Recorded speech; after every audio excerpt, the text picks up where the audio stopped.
సికింద్రాబాద్లోని ప్రసిద్ధ శ్రీ ఉజ్జయిని మహంకాళి అమ్మవారి దేవాలయానికి తెలంగాణ ప్రభుత్వం కొత్త పాలక మండలిని నియమించింది. ఎండోమెంట్స్ శాఖ కమిషనర్ అధికారిక ఉత్తర్వులను విడుదల చేశారు.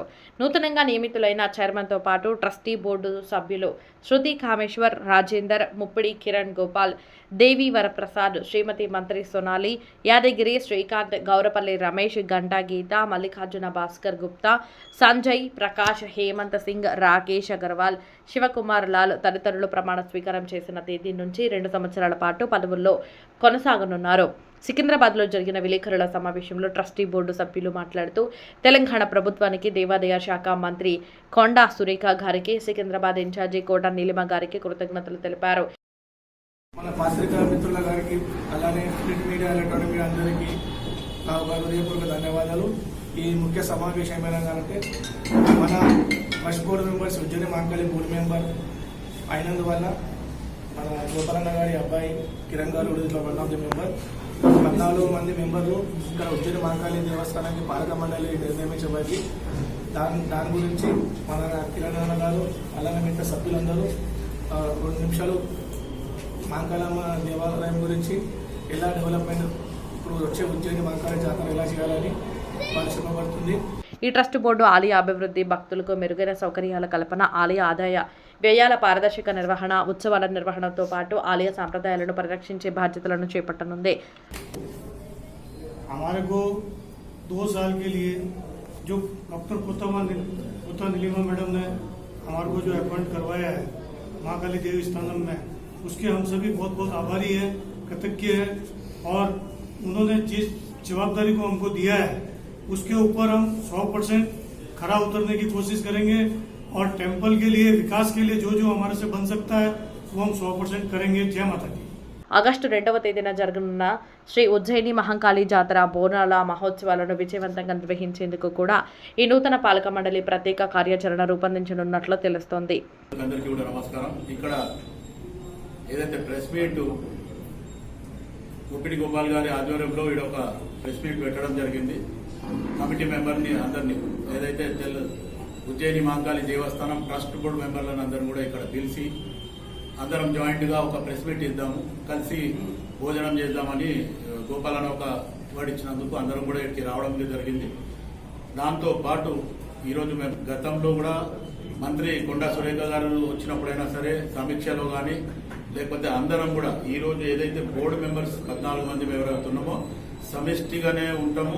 ప్రభుత్వం తీసుకున్న ఈ నిర్ణయాన్ని భక్తులు స్వాగతిస్తూ ఆలయ అభివృద్ధికి దోహదపడుతుందని ఆశాభావం వ్యక్తం చేస్తున్నారు. తెలంగాణ ప్రజల ఆధ్యాత్మిక వైభవానికి ప్రతీకగా నిలిచే సికింద్రాబాద్ ఉజ్జయిని శ్రీ మహంకాళి బోనాల జాతరకు అన్ని ఏర్పాట్లు పూర్తి దశకు చేరుకుంటున్నాయి.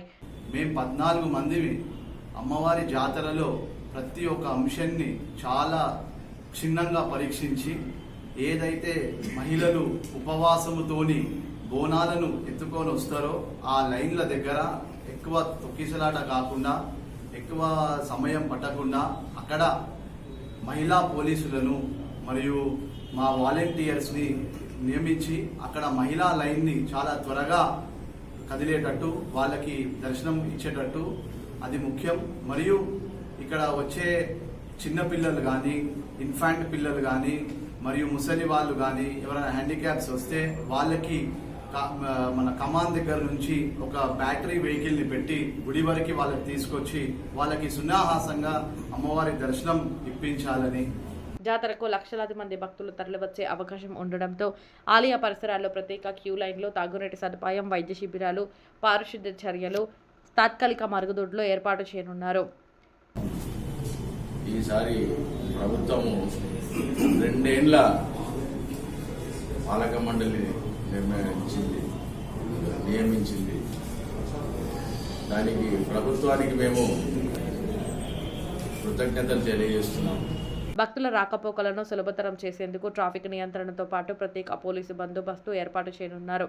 అదేవిధంగా ఆలయ పరిసరాల్లో సీసీ కెమెరాల ద్వారా నిరంతర నిఘా కొనసాగనుండగా అత్యవసర పరిస్థితులను ఎదుర్కొనేందుకు ప్రత్యేక సహాయ కేంద్రాలు కూడా అందుబాటులో ఉంటాయని, బోనాల ఊరేగింపు మార్గంలో విద్యుత్, పారిశుద్ధ్య, తాగునీటి ఏర్పాట్లను సంబంధిత శాఖలు సిద్ధం చేశారు. ముఖ్యంగా మా కోట నీలిమ మేడం గారికి థ్యాంక్స్ చెప్పడానికి ఆనందిస్తున్నాను. ఈ టెంపుల్ మీద టెంపుల్ డెవలప్మెంట్కి దానికి కావాల్సిన సర్వీస్కి మేము ఎంతో ముందుకెళ్ళి సమిష్టిగా కృషి చేసి ఎలాంటి చెడ్డ పేరు లేకుండా అందరికీ మంచి జరిగి మంచి దర్శనాలు అయ్యేటట్టు ఎలాంటి మోసపూరితమైన పద్ధతులు జరగకుండా చూడడానికి కృషి చేస్తాము. ఊరేంపుగా వస్తుంది. ఆ తర్వాత 15 రోజులు మనం ఉన్న వీధిలో తిరిగి మనం సికింద్రాబాద్ వీధుల్లో అన్నింటిలో తిరిగేసి అమ్మవారి దర్శనం అవుతుంది. ఆ తర్వాత 2వ తారీఖు బోనాలు, 3వ తారీఖు రంగం కార్యక్రమం ఉంటుంది. దీన్ని జయప్రదం చేయడానికి మేమంతా కృషి చేస్తాం. జాతరను ప్రశాంతంగా భక్తి శ్రద్ధలతో నిర్వహించేందుకు ప్రతి ఒక్కరూ అధికారుల సూచనలు పాటించాలని ఆలయ కమిటీ కోరింది. రామ్ గోపాల్పేట్ డివిజన్ ఆధ్వర్యంలో మరి ఉజ్జయిని మాంకాళమ్మ బోనాల జాతర సందర్భంగా కమిటీ సభ్యులతో పాటు ప్రెస్ మీట్ పెట్టడం జరుగుతుంది. ఎందుకంటే 19 తారీఖు నాడు ఘటాలు ఎదుర్కొస్తారు కాబట్టి మరి అందరి 14 మంది కమిటీ మెంబర్స్, ఎందుకంటే గతంలో ఎప్పుడు కూడా 2 సంవత్సరాలు వేయలేదు. ఈసారి కోట నీలిమ మేడం గారి ఆధ్వర్యంలో సనత్నగర్ కాన్స్టిట్యున్సీలో మరి కరెక్ట్ అయిన కాంగ్రెస్ కార్యకర్తలను నియమించింది. 2 సంవత్సరాలు కాబట్టి ఇప్పుడు భారతదేశం నుంచి కూడా భక్తులు వస్తూ ఉంటారు. మరి వాళ్ళందరికీ కూడా ఏ సౌకర్యం కలిగించి మంచిగా బోనాలు ఎత్తుకొని వచ్చే వాళ్లకు ముసలి వాళ్ళు ఉంటారు, ముఖాలు నొప్పులు ఉంటాయి, వాళ్ళందరికీ ఫస్ట్ ప్రిఫరెన్స్గా దర్శనాలు చేపించాలని చెప్పి మేము కోరుకుంటూ మరి ఈరోజు ఉజ్జయిని మాంకాళమ్మ కంటే మాకు గతంలో 40 ఏళ్ళ నుంచి మాకు సంబంధం. ఎందుకంటే మేము గతంలో శాసనసభ్యుడు రామదాస్ నారాయణ గారు మేమంతా కూడా ఎంతో సేవ చేశాము అమ్మవారికి. మరి ఈరోజు గుర్తించి ఆ కిరణ్ గారు కూడా మెంబర్ చేసినందుకు మరి అమ్మవారికి మేము ఎంతో రుద్రపడి ఉన్నాం. అదే రీతిగా మరి ముఖ్యంగా మా రాష్ట్ర ముఖ్యమంత్రి రేవంత్ రెడ్డి గారు, మా స్పీకర్ శ్రీప్రసాద్ గారికి, ప్రసాద్ కుమార్ గారికి, శ్రీధర్ బాబు గారికి, కొండ సురేఖ గారికి, కొండ ప్రభాకర్ గారికి మా యొక్క కృతజ్ఞతలు తెలియజేసుకుంటూ కనివిని ఎరిగిన రీతిలో ఈసారి బోనాల పండుగ బాగా పెద్ద ఎత్తున జరుపుతారని చెప్పి మేము కోరుకుంటూ, ముఖ్యంగా మాకు అనుభవం ఉన్నది కాబట్టి మేము కూడా వాళ్ళతో పాటు ఉండి మేము కూడా ముందుకు నడిపించి ఈసారి జాతర బాగా చేసి ఆ ఉజ్జయిని మాంకాళమ్మ ఆశీస్సులు రాష్ట్ర ప్రజలకు, తెలంగాణ ప్రజలకు, తెలుగు ప్రజలు ఎక్కడ ఉన్నా వాళ్ళంతా సుఖశాంతులతో ఉండాలని, పాడి పంటలు బాగా ఉండాలని, వర్షాలు బాగా పడాలని అమ్మవారిని కోరుకొని అమ్మవారికి ఏ ఒక్క భక్తునికి కూడా కష్టాలు కలగకుండా ఆరోగ్యంగా ఉండాలని చెప్పి ఆ అమ్మవారిని కోరడం జరిగింది. అలాగే భక్తులు క్రమశిక్షణతో దర్శనం చేసుకుని సహకరించాలని విజ్ఞప్తి చేస్తున్నారు.